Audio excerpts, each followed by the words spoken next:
오늘은 오자서 두 번째 시간입니다. 이제 오자서가 오나라에 들어가서 공작 광을 오왕 함녀로 이제 왕으로 만들었죠. 그리고 함녀로부터 전권을 위임받아서 오나라를 그 변방에 정말 천국과 오나라를 강대국으로 만드는 그런 개혁 작업을 착착 진행을 합니다. 그리고 그 개혁 작업에 어느 정도 성공한 연후에 그때쯤 해서 두 사람을 만나게 되는데 그 한 사람은 이제 백비입니다. 오자서의 운명에 결정적 그런 부정적인 역할을 하게 되는 그런 백비라고 하는 사람이죠. 그래서 이제 이 사람은 전통적으로 오자서와 반대편에 서 있는 그런 아주 간신배로 그려져 있습니다. 그러나 이제 역사서를 또 종합해 보면 그렇게 또 간신은 아니었던 것 같고 간신만은 아니었던 것 같고 오자서와 대립적인 관계에 있었던 것은 틀림없는 것 같습니다. 그런데 이제 오자서가 이제 이 백비를 이제 오나라에 받아주죠. 소개를 합니다. 소개를 해서 여기서 나오는 그 유명한 사자성어가 동병상련이라는 얘기입니다. 이거 지난 시간에 말씀드렸기 때문에 간단하게 넘어갑니다. 그 다음에 손무라는 인물을 또 만나게 되죠. 손자입니다. 그 유명한 손자입니다. 어쩌면 오자서보다 더 유명한 사람이 바로 이 손자라고 할 수 있는데요. 이제 손자가 이제 처음에 오자서에 의해서 발탁이 돼가지고 함녀에게 소개를 받습니다. 함녀에게 소개를 해줍니다. 오자서가. 그런데 이제 아마 함녀는 그렇게 손무가 별로 탐탁지 않았던 것 같아요. 7번이나 그를 거절했다고 합니다. 그래서 이제 이 손무가 물러나서 이제 함녀에게 발탁되기 위해서 책을 한 권 썼죠. 그 책이 바로 너무나 그 유명한 손자병법이 되겠습니다. 손자병법은 The Art of War라고 그래서요. 이제 동양 서양 가릴 것 없이 이제 고전이 되었죠. 이미 많은 리더들과 또 군사 전문가들뿐만 아니라 수많은 사람들이 인간관계에서도 적용을 시키고요. 여러 가지 리더십의 차원에서도 이 손자병법을 적용하는 그런 것을 볼 수 있고요. 특별히 이제 미국의 트럼프 대통령도 이 책을 이제 뭐 자기 필독서 또는 추천서로 소개한다고 합니다. 그래서 그 협상 전략에 트럼프 협상 전략에 이제 바탕이 된다라고 그래요. 트럼프도 그 협상에 관한 책을 쓴 걸로 알고 있는데요. 자, 아무튼 어떻게 보면 오자서보다도 이제 더 유명한 이런 손자라고 하는 인물을 발탁을 해서 함녀에게 소개를 했고 그가 그때 손자병법이라는 책을 써서 함녀에게 이제 자기소개서로 내어놓게 됩니다. 그래서 이제 함녀가 손무를 이제 쓰기로 작정을 했죠. 그래서 함녀가 손무를 시험하기 위해서 이제 일부러 180명의 그 궁녀들을 손무에게 맡깁니다. 그리고 당신이 한번 병법이 얼마나 능한가 내가 한번 테스트해보고 싶다. 그러니까 이 180명의 궁녀들을 한번 군사훈련을 시켜봐라 라고 그렇게 말을 하죠. 자, 손무가 이제 180명의 궁녀들과 2명의 대장격인 2명의 첩들을 상대로 해가지고 이제 그의 군사훈련을 시키게 되죠. 그래서 이렇게 말을 합니다. 약속이 분명하지 않고 명령이 숙달되지 않은 것은 장수의 죄이다. 그러면서 그가 여러 번 가르쳐주고 오른쪽을 가르쳐주고 왼쪽을 가르쳐주고 앞으로 뒤로 기본적인 제식 훈련의 그런 훈련 요소들을 가르쳐줍니다. 자, 여전히 궁녀들은 이제 그 소리를 들었을 때 처음에 희덕거리고 듣지 않게 되죠. 손무가 여러 차례 명령을 북소리와 함께 가르쳐줍니다. 여전히 이제 궁녀들이 듣지 않습니다. 첩들도 역시 듣지 않죠. 자, 그래서 손자가 이렇게 말합니다. 약속이 분명하지 않고 명령이 숙달되지 않은 것은 장수의 죄이나 그것이 분명해졌는데도 법을 따르지 않는 것은 사졸의 죄이다. 이렇게 말을 합니다. 자, 그리고 계속해서 말을 듣지 않자 2명의 후첩들, 함녀의 후첩들을 불러내서 이제 목을 치라고 합니다. 함녀가 그것을 보고 있다가 이제 너무 황당해서 내려오면서 저 두 첩을 인해서 내가 기쁨이 사라지는데, 첩이 죽으면 기쁨이 사라지는데 내가 기쁠 일이 없다. 그러므로 죽이지 말아라. 당신의 뜻은 알겠는데 죽이지 말아라 그럽니다. 그러나 손무가 전쟁에서 실제 전쟁이 벌어졌을 때 왕의 명령을 군사가 안 들을 수도 있습니다. 합리적인 명령이 아닐 때는 듣지 않을 수도 있습니다. 그러면서 가차없이 두 대장격인 그 첩을 죽이는 겁니다. 함녀는 너무 깜짝 놀랐죠. 그리고 너무 놀래서 이제 들어가 버립니다. 궁으로 들어가 버렸습니다. 자, 이제 180명의 궁녀들과 또 다른 첩들이 이제 대장으로 들어오게 되는데 그들은 정신이 바짝 들었고 우리가 소위 말하는 대로 군기가 바짝 들었습니다. 그래서 이제 우양우 좌양좌 앞으로 뒤로 북소리에 맞춰서 그들은 일사불란하게 정말 정예 부대처럼 칼같이 손무의 명령을 듣게 되었습니다. 자, 이제 훈련을 다 시키고 난 다음에 함녀를 다시 내려오라고 손자가 부르죠. 함녀는 내려가기 싫다고 거절합니다. 그러나 이제 손무가 어째서 지금 실제 상황인데 당신이 이것을 장난으로 하셨습니까?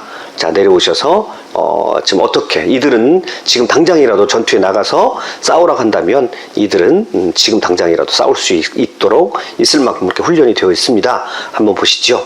그래서 3년은 떨떠름한 표정으로 그렇게 그 여군들을 보게 됩니다. 실제로 어떤 기록에 보면 이 손자가 여군을 창설했다고도 그런 말이 내려올 정도로 이 사건과 이제 어울려서 그런 얘기들이 내려옵니다.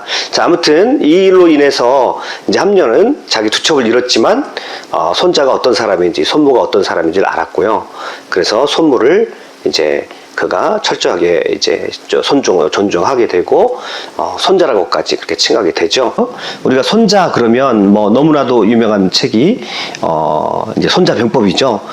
손자병법을 이제 그가 썼는데 아까 말씀드렸던 대로 함녀에게 이제 등용되기 위해서 손자병법을 썼는데 이 책은 뭐 동서양의 고전이 되어버렸죠. 서양과 동양이 고전이 되어버렸는데 우리가 여기서 그냥 넘어가면 이제 섭섭하니까 잠깐만 손자병법의 내용을 잠깐만 맛보는 걸로 맛보기 강의로 약간 우리가 살펴보겠습니다. 그 책을 이제 많은 분들이 읽은 분도 있으시겠습니다만은 대부분은 또 말만 들었고 잘 알지 못하고 또 손자병법의 내용을 잘못 알고 있는 분들이 또 많이 있습니다. 그래서 이제 근본적인 그런 손자병법에 쓰여진 의도와 이 책에 또 이 책이 추구하는 그런 방향에 대해서 잠깐 설명해보고 또 우리의 인간관계에 적용할 부분들을 간단하게 좀 살펴보는 시간을 갖도록 하겠습니다. 이 손자병법은요, 제 1편이 이제 시계입니다. 시계. 말 그대로 하면 계획을 하기 시작해라 이런 뜻이죠. 그러면 전쟁하기 전에 먼저 계획하라. 이렇게 말을 합니다. 굉장히 중요한 말을 하는데요. 전쟁이란 나라의 중대한 일이다. 죽음과 삶의 문제이며 존립과 패망의 기름으로 잘 살피지 아니할 수 없다라며 하면서 전쟁을 가볍게 생각하지 말라고 합니다. 실제로 우리가 춘추전국 시대만 보더라도요. 전쟁을 너무 가볍게 생각하는 왕들이 많이 있습니다. 그래서 전쟁이 너무 가볍게 생각해서 너무 많이 벌어지게 되면 나라가 온전히 유지될 수가 없거든요.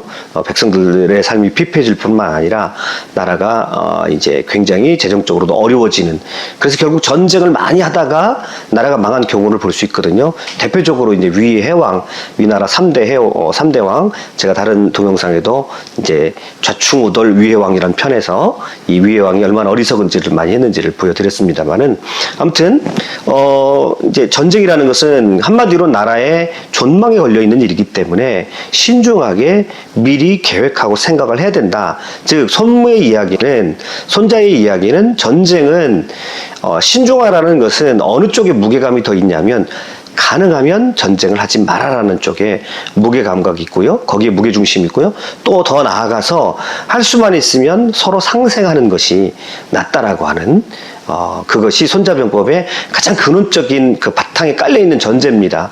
그래서 우리가 손자병법을 잘못 알게 되면 마치 전쟁광이 전쟁에서 반드시 이겨야 되는, 그리고 무조건적으로 이겨야 되는, 그리고 가능하면 전쟁을 좋아하는 뭐 그런 사람으로 우리가 잘못 알기가 쉽습니다. 절대 그렇지 않고요. 손자병법에서 이제 기본적으로 전제가 깔려있는 것은 전쟁은 가능하면 하지 말아라. 자, 이것이 손자병법의 얘기죠. 그리고 전쟁을 하려면 미리 잘 계획을 하고 신중하게 해야 된다. 그래서 미리 헤아려야 할 5가지를 이제 손자병법에서 말을 하거든요. 도천, 지장, 법. 이제 그 뒤에도 뭐 여러 가지가 있습니다만 대표적으로 이 5가지를 반드시 헤아려라. 당연한 거죠. 이거는 우리가 도라고 하는 것은 정당성, 전쟁의 정당성이 있는가, 그러니까 정당성이 있는 군사와 그렇지 못한 군사는 이제 상당한 힘에서 차이가 나겠죠. 그 다음에 시기, 이거 때라고 하는 건데 이것도 또한 대단히 중요한 겁니다. 그래서 이제 이 때라고 하는 것은 어떻게 보면 운이라고도 할 수 있고요. 시기가 맞아야 된다 이 소리입니다. 그래서 시기가 전쟁을 이길 수 있는 시기가 있는데 그거를 뭐 하늘이 준 기회라고 말할 수 있는, 전쟁에는 반드시 그렇게 하늘이 준 기회라는 것이 있다라고 하는 겁니다. 그래서 가능하면 이 천을 잘 고려를 해야 된다. 이거는 뒤에 이제 제가 법률편이나 이런 편에서도 이 하늘이라고 하는 것이 과연 뭐냐, 이것을 설명을 드린 적이 있고요. 그 다음에 지형, 이건 뭐 너무너무 중요한 얘기죠. 전쟁에서 지형을 모르면 승리할 수가 없겠죠. 그 다음에 장수의 상태라든지 장수의 능력이라든지 이런 걸 고려해야 된다는 거예요. 그 다음에 규범, 법, 그래서 그 군대가 얼마나 법을 잘 지키느냐, 법을 잘 지키고 일사불란하게 잘 움직이느냐. 그래서 그거를 당당이라고 그럽니다. 이제 군대가 군호가 잘 맞춰져 있고 잘 갖춰져 있는, 시스템이 잘 갖춰져 있는 군대를 당당한 군대라고 얘기해요. 우리가 흔히 당당하다라고 말할 때 그것이 이제 여기서 나오는 말인데요. 아무튼 헤아려야 할 5가지가 있는데, 이제 정당성, 시기, 지형, 장수, 규범, 이런 것들은 이제 뭐 제가 지금 일일이 설명하지는 않겠습니다만은 대단히 미리미리 전쟁을 할 때 생각을 해둬야 된다 이런 거죠. 자, 그 다음에 이제 우리가 잘못 알고 있는 것이 있어요. 잘못 알는 것이 있어서 손자병법에 나오는 이야기인데 흔히 잘못 알고 있는 것이 있는데, 지피지기면 백전백승이다 이렇게 우리가 알고 있거든요. 근데 이것도 손자의 의도와는 상당히 거리가 먼 겁니다. 원전에 보면 3편 모음편에 손자병법에 지피지기면 백전불태라고 얘기합니다. 그러니까 손자는, 여기서도 알 수 있는 것은 뭐냐면, 손자는 전쟁에 나가서 무조건적으로 전쟁광으로 전쟁을 이겨야 된다는 게 아니고, 어쩔 수 없이 전쟁을 한다고 한다면 상대방과 나를 잘 알아서 위태롭지 않아야 된다는 거죠. 그래서 지피지기면 백전불태다. 여기서 태라는 것은 위태롭다는 겁니다. 그래서 위태롭지 않을 것이다. 백전백승이 아니라 백전해서 전쟁을 100번 하면 위태롭지 않을 것이다. 나를 알고 상대방을 안다면. 그리고 나를 알지 못하고, 가령 상대방을 알지 못하고 나만 안다 그러면 한쪽 한 번 이기고 한 번 질 거라 그렇게 얘기를 해요.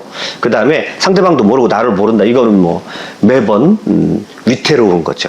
그래서 왜 손자가 백전백승 또는 백전백패 이런 말을 안 썼냐면, 아까 전제로 말씀드렸듯이 손자병법은 무조건적인 이기자고 하는 그런 주의가 아니라, 어떻게 하면 전쟁을 신중하게 하고, 일단 신중하게 전쟁을 했을 때 미리 계획을 세고 상대방과 나를 잘 알아서 위태롭지 않게 보존하는 것이, 그것이 손자병법의 전제로 깔려 있는 겁니다. 그런데 이제 우리가 흔히 알고 있는 지피지기면 백전백승, 이것은 사실은 어디에 나오는 얘기냐면 난중일기 이순신 장군의 이야기에 나오거든요. 이순신 장군의 이야기에서도 이제 거꾸로 나와요. 지피지기가 아니라 지피면 백전백승이다 이렇게 나옵니다. 그래서 여기에 그러면 이제 이순신 장군이 왜 이거를 손자병법의 내용을 착각해서 이렇게 썼는가? 사실은 그렇게 보진 않고요. 난중일기에 보면 지금 이순신 장군은 어떤 상황이냐면, 전쟁을 미리 준비하는 상황이 아니라 전쟁의 한가운데 있는 겁니다. 그럼 일단 전쟁의 한가운데 있으면 이건 이겨야 되는 거죠. 이겨야 되는 거죠. 그리고 손자병법에서 지금 말하는 이 말은 전쟁을 하기 전에 미리 잘 고려해야 된다는 거죠. 그리고 굉장히 중요한 것은 적을 알고 나를 알아서 위태롭지 않게 만들어야 된다라고 하는 것이 이제 손자병법의 근본 취지입니다. 근데 이거를 이순신 장군이 이제 이거를 몰라서 이런 말씀을 하신 게 아니라, 지금 이순신 장군은 나라가, 이순신 장군이 무너지면 이제 나라가 무너지게 생기는 그런 절대절명의 위기의 상황에서 반드시 이겨야 되는 거죠. 그래서 이순신 장군이 필승의 의지를 다지는 그런 의미로 지피면 백전백승이다. 나는 이제 전쟁에서 절대 물러서지 않을 것이다. 이기고 말 것이다. 라고 하는 그런 승전의 의지를 다진 거죠. 이거는 이제 손자병법의 내용을 이순신 장군이 자기 나름대로 응용해서 그 상황에 맞게 적용을 시킨 것이지, 이걸 몰랐다고 볼 수는 없습니다. 아무튼 한편 생각해보면 이 전쟁의 와중에서 이순신 장군이 어떤 마음으로 전쟁에 임했는지 우리가 일정 부분 알게 됐죠. 그렇지만 이제 손자병법의 근본적인 취지는 위태롭지 않게 만드는 것이 일단 전쟁을 할 때 먼저 고려를 해야 된다. 흔히 우리가 이제 전쟁을 하게 되면, 또는 어떤 사업이라든지 또는 어떤 목표를 가지고 우리가 달려들 때 승리하는 장면 또는 우리가 성공하는 장면만을 너무나 많이 생각을 하죠. 그러다 보면 어떤 상황이나 사건 속에 숨겨져 있는 위태로움과 위기들, 우리가 못 본 것들을 그냥 스쳐 지나갈 수가 있거든요. 그런데 그것들 때문에 오히려 긍정적으로 이기는 것만 생각하다가 지는 경우가 또 많이 있고, 또 숨겨져 있는 위험을 보지 못할 경우도 많이 있습니다. 그래서 어떤 일이 벌어지기 전이나 전쟁을 앞두고 있을 때는 항상 위태롭게 만드는 상황들을 먼저 고려하는 것이 이 손자병법을 우리의 삶에 적용시키는 그런 방식이라고 할 수 있습니다. 그런데 이제 일단 전쟁이 벌어졌어요. 전쟁이 벌어졌을 때는 그러면 여기서부터는 이제 전쟁의 상황으로 들어가는 겁니다. 전쟁의 상황 속에 싹 들어가면 너무 잘 아는 말이죠. 이것도 일단 전쟁이 벌어졌을 때 가장 좋은 그런 장수와 또는 전략은 싸우지 않고 이기는 것이 최상입니다. 여기 이 말을 가만 보면요, 백전백승은 비선지선자야라 이렇게 말합니다. 그러면 선지선이라는 것은 뭐냐면 선 중의 선, 그러니까 베스트 오브 베스트입니다. 가장 최선일 것이라는 거예요. 근데 비라고 붙었어요. 그러니까 백전백승은 가장 최선이 아니다. 우리가 흔히 생각하면 전쟁에 나갔으면 백전백승을 해야 된다라고 말을 하지만, 백전백승을 한다는 것은 이건 실제로 싸우는 거거든요. 실제로 싸우다 보면 백전백승에서 내가 이기는 것 같지만 아군에도 심대한 타격이 오는 겁니다. 그래서 이거는 사실은 좋은 전쟁 방법이 아니라는 거예요. 그래서 이제 여기서 말하기로 싸우지 않고, 이게 굴인지병이거든요. 이게 싸우지 않고 상대방의 병사들을 굴복시키는 겁니다. 굴복시키는 거. 이것이 선지선이다 이렇게 말합니다. 최상의 것이다. 베스트 오브 베스트라는 거죠. 그래서 한글로 풀어보면 100번 싸워서 100번 승리하는 것이 잘하는 중에 또 잘하는 것이 아니다. 싸우지 않고 적의 군도를 굴복시키는 것이 잘하는 중에 또 잘하는 것이다. 그것이 최상이다 이렇게 말을 합니다. 여기서 우리의 그런 손자병법에 대한 그런 인식하고 원래 손자병법의 맥락하고는 약간 다르다는 것을 알 수 있습니다. 그래서 우리도 가능하면 이걸 인간관계에 한번 적용을 시켜보면요, 우리의 삶에서 만나는 많은 사람들은 어떨 때는 반드시 이기고 싶은 그런 대상도 있고요, 또 반드시 내 생존을 위해서 이겨야 되는 상황이 있을 수 있습니다. 그때도 가능하면 실제로 붙어서 막 피를 흘리고 싸우는 것보다는 싸우지 않고 이기는 것이 최상이라는 거죠. 싸우지 않고 이긴다는 것은 싸우지 않고 상대방을 굴복시키는 그런 방법을 찾을 수 있다면 그것이야말로 최상의 인간관계고 최상의 그런 어떤 전쟁에 임하는 그런 방식이라고 하는 거예요. 그래서 지금 우리가 일반적으로 생각하는 손자병법의 의미하고 지금 손자병법의 실제하고는 상당히 다른 것을 볼 수 있습니다. 그 다음에 우리가 이것도 너무 손자병법에 잘 아는 내용인데요, 알려져 있는 내용이지만 선승구전이라는 겁니다. 그래서 옛날에 선전자, 싸움을 잘하는 사람은 먼저 상대방을 이길 수 없게 만든다는 거예요. 그리고 싸울 때는 먼저 상대방을 좀 무기력하게 만들고 그 다음에 이길 수 있을 때까지 기다린다 그러는 겁니다. 그래서 먼저 이기는 상황을 잘 만들어 놓고 싸운다는 거예요.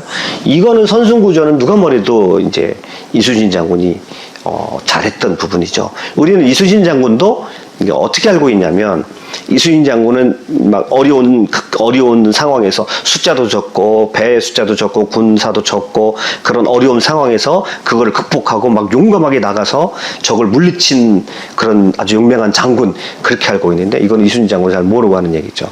사실 이순신 장군은 철저하게 이 손자병법에 능통했던 분입니다. 그래서 먼저 이길 수 있는 환경과 조건을 다 만들어 놓고 그리고 전쟁을 하는 것을 볼 수 있습니다. 그래서 23전 23승이 괜히 나오는 게 아니라 그분은 모든 우리 상황을 우리가 유리하게 해놓고 그리고 나서 전쟁을 하는 것을 볼 수 있습니다. 이순신 장군의 그 무패 어떤 그런 전과가 그냥 나온 것이 아니죠. 바로 손자병법에 이 원리를 적용시킨 겁니다. 이것 때문에 이순신 장군이 상당히 어려움을 당합니다. 이것 때문에 어려움을 당하는데, 왜냐하면 부산포회전 때 선조가 막 이제 밀고 들어가라고 하죠. 근데 이순신 장군은 선조의 명령을 거부합니다. 선조의 명령을 거부하고 들어가지 않죠. 그 이유는 뭐냐면 이제 이순신 장군은 이겨놓은 조건이 지금 들어가서 지금 전쟁을 하게 되면 내 부하들이 많이 죽을 수밖에 없거든요. 내 부하들이 죽을 수밖에 없기 때문에 내 부하들을 죽게 만드는 사지에 내가 들여보낼 수 없다. 그래서 부산패전 때 아마 이제 그 선조임금의 명령을 거부하죠. 그것 때문에 사실은 이제 죽을 뻔했죠. 근데 이제 상소 그 덕분 이제 누군가 상소를 올려서 겨우 죽음만은 면하고 백의종군 두 번째 백의종군을 그때 하잖아요. 근데 그때도 보면 이순신 장군이 왜 선조의 명령을 거부하냐면 지금 상황에서는 이기는 조건이 안 돼 있다는 겁니다. 이기는 조건이 안 돼 있고 우리가 알고 있는 명량해전을 제외하고는 대부분의 전투에서는 이순신 장군은 먼저 이겨놓고 모든 조건들을 만들어 놓고 그리고 싸운다는 거죠. 그래서 이것도 대단히 중요한 그런 전쟁의 이제 손자병법에 나오는 그런 전략입니다. 여기까지 이제 우리가 손자병법에 나와 있는 그런 어떤 전쟁의 기본적인 전제죠. 그러니까 오히려 손자병법은 손자병법에서 손자가 말하는 것은 전쟁에 적극적으로 임하고 무조건적인 전쟁을 하라는 것이 아닙니다. 그것보다는 오히려 가능하면 상생을 할 수 있는 방법을 찾고 그 다음에 외교전이나 그렇게 해서 전쟁을 가능하면 피할 수 있는 것을 찾고 그리고 나서 전쟁을 할 때는 아주 신중하게 계획을 해서 하되 막상 전쟁이 벌어졌을 때에는 가장 최상의 전략은 백전백승이 아니라 그거보다는 하나도 싸우지 않고 적을 굴복시키는 게 최상이고 그리고 실제 막상 전투에 들어가게 되면 최선을 다해서 파악을 하고 조건을 파악을 해서 먼저 이겨놓고 유리할 때 내가 유리할 때 싸우는 거죠. 전형적인 그런 예가 이순신 장군이라고 볼 수 있습니다. 그래서 이순신 장군은 손자병법의 대가라고도 할 수 있겠죠. 아주 이순신 장군의 그 싸움의 과정들을 보게 되면 이거를 철저하게 지키는 것을 봅니다. 자, 그러면 이제 조금 더 구체적으로 들어가서요. 근데 막상 전쟁에 들어가면 이건 뭐 말할 것도 없이 이겨야 되겠죠. 무조건 이겨야 되는 겁니다.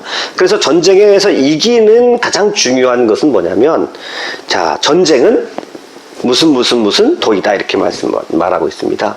그럼 한마디로 이제 전투에 딱 들어갔습니다. 실제 전투에 딱 들어갔을 때는 먼저 이것부터 해야 되는 겁니다. 그럼 여기 뭘까요? 전쟁은 뭐라고 할 수 있겠습니까? 탁사분. 예?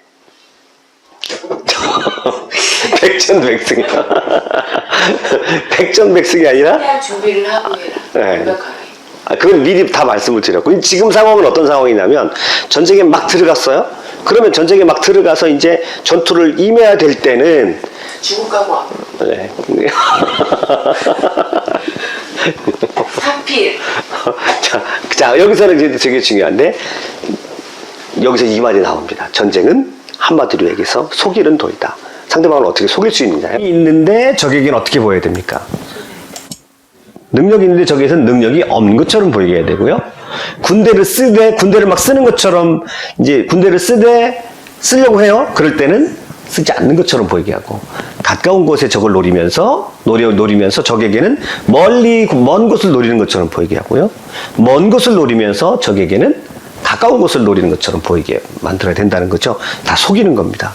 근데 이 속인다는 어감이 나빠서 그런데 이건 당연한 겁니다. 적군을 이기려고 한다면 이제 모든 앞에서 말씀드린 그 전제하고는 다르게 이거는 이제 전투에 막상 들어갔어요. 들어갈 때는 이제 이런 전략을 써야 돼요. 실제로 손자가 초나라를 공격할 때 이걸 씁니다. 그래서 먼 데를 공격하려고 의도적으로 계획을 하면서 가까운 국경 지역을 자꾸 초나라 국경 지역을 건드려댑니다. 이거 그대로 쓰는 방법이에요. 그 다음에 이제 적에게 이롭게 하면서 적을 꿰어나고 내부를 어지럽게 해서 적을 공격한다. 자, 적이 충실하면 어떻게 될까요? 적이 충실하면 방비를 해야 됩니다. 적이 충실한데, 즉 당당하게 다 준비가 되어 있는데 내가 거기다 대고 공격하면 안 됩니다. 방비해야 되죠. 적이 강하면 어떻게 될까요? 더 강한 척이. 더 강한 척이 되나요? 적이 강하면 어떻게 하면 적을 도망가야 됩니다. 강한 적을 앞에 두고 싸우는 건 이거 정말 어리석은 일입니다. 그래서 적이 강하면 도망가야 돼요. 적이 낮추려들면 어때요? 적을 교만하게 만들어 놓고 적이 편안하면 어떻게 합니까? 수고롭게 힘들게 만들고 적이 친하게 지내면 이간질을 합니다. 그들을 이간질하라는 거죠. 네, 속이는 도. 그래서 전쟁에서 실제로 벌어졌을 때는 속이는 도입니다. 근데 많은 사람이 여기까지는 아는데 앞에 나와 있는 손자병법의 전제는 몰라요. 손자병법의 정제들은 가능하면 전쟁을 안 해야 되고 상생해야 되고 그 다음에 말씀드렸던 대로 전쟁을 할 땐 철저히 계획을 해야 되고, 또 그 다음에 어떻게 됩니까? 일단 전쟁에 할 때는 싸우지 않고 이기는 게, 싸우지 않고 적을 굴복시키는 게 최고의 그런 최고이고, 그 다음에 또 싸움에 들어갔을 때는 이겨놓고 싸우는 거죠. 이겨놓고 싸우는 거죠. 이제 그런 것은 이제 전제가 되는 거고요. 막상 전투에 벌어지면, 전투에 딱 들어갔을 때는 그때부터는 속여야 되죠. 적을 속이는 겁니다. 자, 그래서 그들이 방비하지 않은 곳을 공격하고 그들이 생각하지 못한 곳으로 출격하라. 이것이 병가에서 승리할 수 있는 길이다. 이렇게 말을 하고 있는 겁니다. 이거는 전해져서는 안 된다. 미리 상대방에게 전달돼서는 안 된다. 이런 말들이죠. 자, 그래서 손자병법에, 사실은 이것만 알아도 손자병법의 거의 모든 것을 알았다고 볼 정도로, 그렇게, 굉장히 중요한 말입니다. 우리도 실제로 인간관계에 적용을 시켜보면, 갈등의 상황이라든지, 이런 상황에서 적과 내가 누가 내 친구고 누가 적인지 모르는 그런 상황 속에 우리가 살다 보면 그런 관계 속에 들어갈 수도 있고요. 굉장히 치열한 생존 경쟁 속에 그 한가운데 우리가 처할 수도 있거든요. 그럴 때는 실제로 함부로 내 의중을 드러내서는 안 되죠. 굳이 속인다 이런 것보다 함부로 내 의중을 드러내서 내 패를 다 보일 필요가 없는 거죠. 내 패를 다 보이거나 투명하게 나를 보일 필요가 없는 상황입니다. 그러니까 상대방과 신뢰관계를 갖는 것이 이제 궁극적인 인간관계의 목적이지만, 그 신뢰관계를 갖기 위한 그 과정에서는 손자병법에 나오는 이런 방법, 이런 속이는 그런 전략들도 한 번쯤은 생각을 해봐도 괜찮을 거라는 것입니다. 그러니까 왜냐하면 상대방이 악한 의도를 가지고 있거나 정말 사기꾼이나 속이는 그런 상대방이 오히려 간악한 사람들이라고 한다면 쉽게 내 어떤 모습들을 보이는 것은 오히려 좋지 않은 그런 모습이라고 할 수 있습니다. 그러니까 손자병법의 이 상황은 우리의 오늘의 인간관계에서도 그대로 적용될 수 있는 그런 방법들이라고도 생각될 수 있습니다. 자, 그래서 이와 같은 전략으로 이제 이 오나라 여기가 오거든요. 오나라가 이제 여기가 오죠. 오나라가 이제 초나라를 공격합니다. 그러면 국경을 서로 맞대고 있어요. 국경을 서로 맞대고 있는데, 여기에 보면은 이제, 굉장히 크죠, 초나라가. 그러면 국경에서 전쟁을 하는 척 하면서 놀라운 방법을 손자가 쓰게 됩니다. 그래서 이제 손자가 자기의 책에 나오는 대로 먼저 철저하게 준비를 합니다. 전쟁은 함부로 하는 것이 아니기 때문에. 그래서 오자서와 더불어서 이제 부국강병책을 더 박차를 가하게 되죠. 그래서 유능한 인재를 고용을 하고 백성들에게 이제 물질적인 혜택이 갈 수 있는 그런 정책을 실시해서 민심을 넣습니다. 이거 대단히 중요하죠.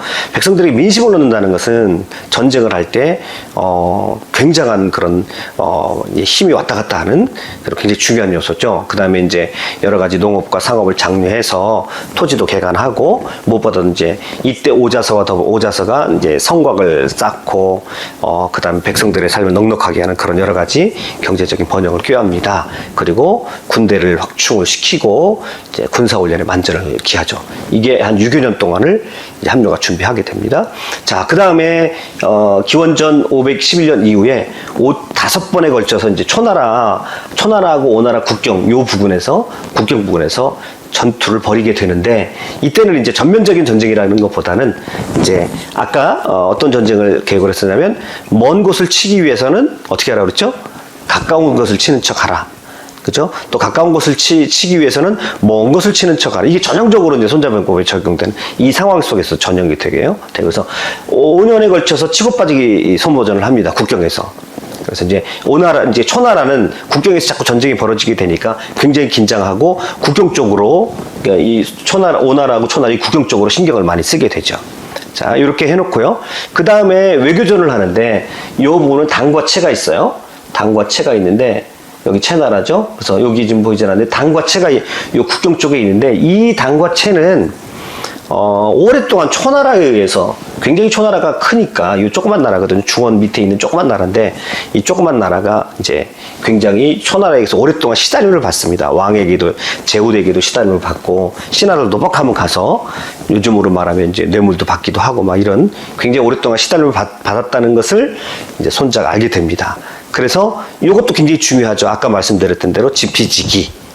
또 전쟁을 할 때 미리 계획을 세워야 되니까 그거를 외교적으로 파악을 하게 됩니다. 그래서 당과 채와 동맹 관계로 수립을 합니다. 이거는 굉장히 중요한 일인데, 지금 이제 이 지형을 잘 보셔야 돼요. 당과 채가 여기에 있거든요. 초나라 북쪽에. 자, 그래서 일단 당과 채가 동맹 관계로 수립을 하게 됩니다. 그리고 나서 이제 오나라 뒤에 보면 월나라가 여기 있거든요. 그래서 월나라가 또 오나라가 이쪽으로 공격하면 월나라가 뒤에서 또 공격할지 모르기 때문에 일단 이제 여기 월나라를 공격을 해서 상당 부분 타격을 입힙니다. 후한을 없앤 거죠. 자, 그리고 나서 이제 결전에 들어가는데 여기 지도를 잘 보시면 이게 장강이에요.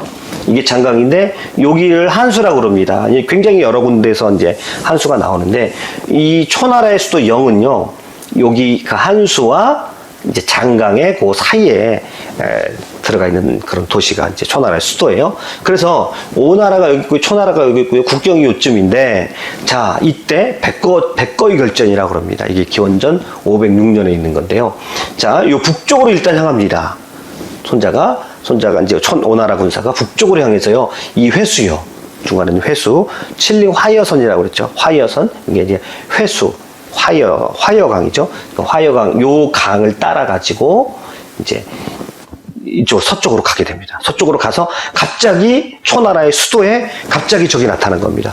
마치 그 한니발이 알프스를 넘어와가지고 이탈리아 반도에 갑작스럽게 나타난 것처럼요.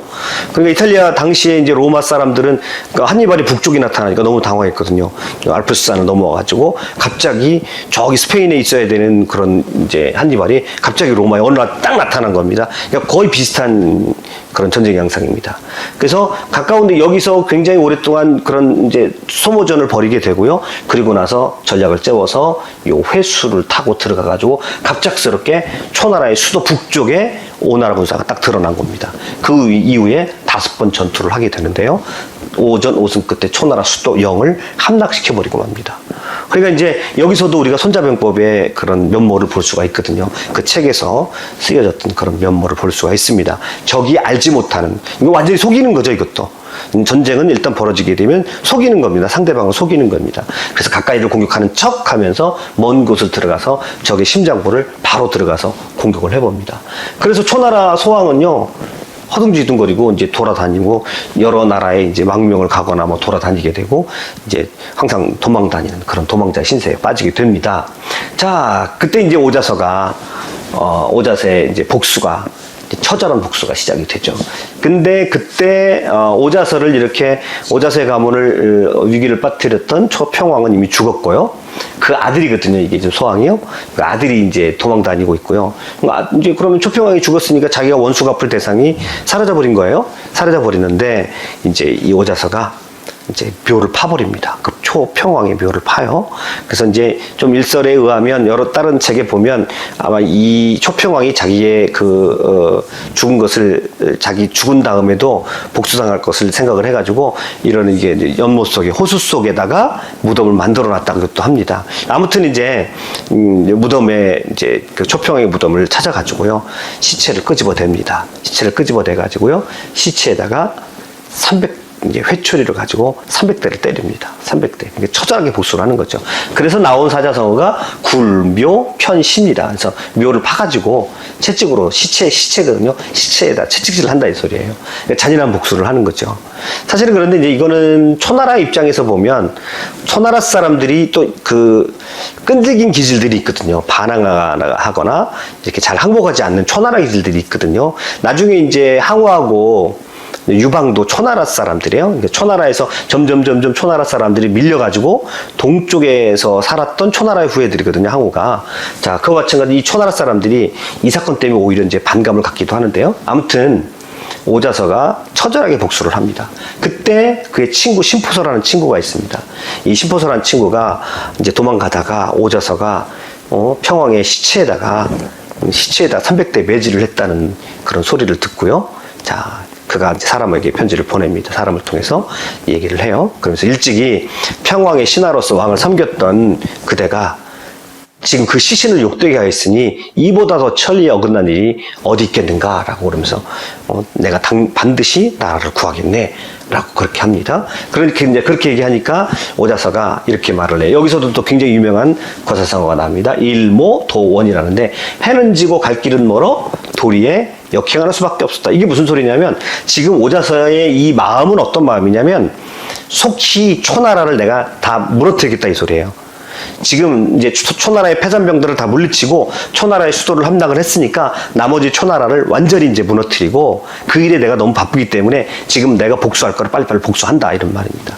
그래서 굴묘, 편시 그러면 아주 잔인하게 복수하는 것을 말하는 그런 고사성어고요. 일모도원이라는 것은 지금 해는 저물고 갈 길은 멀다. 내가 지금 일이 바쁘기 때문에 일이 바쁠 때는 이런 비정상적인 방법도 쓰는 거야. 라고 하는 그런 의미의 고사성어가 이제 일모도원이죠. 아무튼 오자서가 여기서 아주 잔인한 방식으로 복수를 하게 됩니다. 잔인한 방법으로 복수를 하게 되고요. 자, 여기서 신포서, 그의 친구 신포서가 이제 어디로 가냐면 진나라로 갑니다. 진나라, 여기 신포서가 진나라로 갑니다. 그때 찐나라죠. 북진나라, 찐애공한테 이제 구명 활동을 합니다. 처음에 진애공이 모른 채 해요. 그냥 대수롭지 않게 생각합니다. 그런데 여기 지금 울고 있습니다. 신포서가 자기 숙소에 돌아가서요. 7일 밤낮을 통곡을 하고 옵니다. 너무나 이제 신포서가 너무나 간절하게 우니까 진나라에서 원래 이제 진나라하고 초나라는 그 전에 상당히 라이벌 관계에 있었음에도 불구하고 이제 나라가 망해서는 안 되겠다는 신하의 나라가 되겠다라고 하는 신포서의 그냥 그 읍소에 진해왕이 마음이 감동을 받아가지고 전차 500승의 병사 5만 명을 줍니다. 그러니까 이거는 전혀 이제 오나라 입장에 생각하지 않았던 부분이거든요. 또 엎친 데 덮친 격으로 월나라가 뒤에서도 공격을 하게 되고요. 함녀의 동생 부계가 은근히 자기도 왕이 되고 싶어가지고 이제 그 오나라의 수도에서 반란을 일으키게 되죠. 그러니까 할 수 없이 군대를 철수할 수밖에 없었습니다. 이때 조금만 신포서가 아니었다면 또는 이제 진나라가 개입하지 않았다면 이때 초나라는 거의 왕조의 문을 닫았죠. 닫을 법한 위기인데 이제 겨우 나라의 목숨만 살았고 물론 이제 그 뒤에 초나라가 다시 이제 부강해져요. 초나라가 이제 회복을 하면서 오히려 이제 월나라 오나라를 나중에 삼키게 되지만 이때는 정말 위기를 당한 거죠. 그러니까 우리가 이제 지난 시간에 한 거를 좀 더듬어 보면 지난 시간에 이 비무기 있잖아요. 비무기가 뭐를 했냐면 자기 왕의 초평왕의 며느리감을 이제 후첩으로 바꿔놨단 말이에요. 그 사건을 통해서 늦둥이가 탄생을 했고 그게 왕조가 위기공식이라고 그랬습니다. 꼭 늙은 왕의 애첩에 그 늦둥이가 탄생을 하게 되면 여기에서 수많은 일들이 일어나거든요. 그것 때문에 결국 초평왕도 자신의 시체가 자신의 시신도 편안하게 쉴 수가 없었고 초나라 자체도 거의 문을 닫을 법한 그런 절대절명의 위기를 겪게 됩니다. 그래서 아무튼 이제 신포서에 의해서 이제 구사일생으로 이제 초나라가 살아나게 됩니다.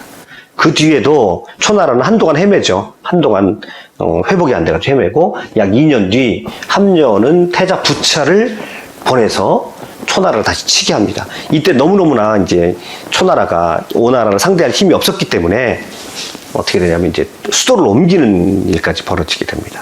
수도를 옮기고 이 초나라는 나중에 땅덩어리가 워낙 넓기 때문에 좀 위기를 당하면 이게 자주 옮기는 것 같아요. 나중에 이제 전국시대에 들어가도 이런 일이 좀 있게 되는데, 아무튼, 그 일 이후로 오나라는 오자서와 손무의 계책을 받아들여서 서쪽에 강한 초나라를 깨뜨리고, 북쪽으로는 제나라를 누르고, 남쪽으로는 월나라 사람들을 복족시켰다. 한마디로, 이제 오패의 분위기가 좀 느껴지거든요. 그래서 어떤 분은 요것 때문에, 오자서 열전에 나오는 요 부분 때문에, 이제 함녀를 춘추 오패의 네 번째 패자라고 치기도 합니다만은, 정식으로 회맹을 한 사람이 그래도 좀 불완전한 회맹이긴 하지만, 하긴 하지만 그것을 한 사람이 부차기 때문에 이제 많은 다수는 부차가 네 번째 패자라고 합니다. 아무튼 이 일로 인해서 초나라는 거의 문을 닫을 뻔했고 오나라는 전성기를 맞게 됩니다. 오나라. 그런데 이제 여기서 또 문제가 생기죠. 여기서 이제 일단 여기까지 얘기를 해보면요. 정리를 하면 손무는 이 일 이후에 조금 회의감이 들었다고 그래, 일설에 의하면. 그래서 자기가 초나라를 공격을 했는데, 우연히 초나라 사람들이 부르는 손무에 대한, 손자에 대한 원망의 놀이를 지어가지고 퍼뜨렸나 봐요. 그러다 보니까 손자가 그 얘기를 듣고 좀 전쟁에 대해서 회의를 느껴가지고 공자한테 찾아갔다고 합니다. 이건 이제 사실인지 아닌지 또 공자하고 손무가 만났는지 안 만났는지 이 시대가 지금 공자의 시대하고 정확히 일치하거든요. 그래서 공자를 만나고 모든 것을 다 버리고 공자를 만나러 갔다라고 그래요. 근데 실제로 이 이후에 손무에 대한 기록이 거의 없습니다. 그러니까 손무가 어떻게 물러나게 됐는지 뭐 그런 것들이 거의 없기 때문에 그런 이야기들이 나오는 것 같습니다.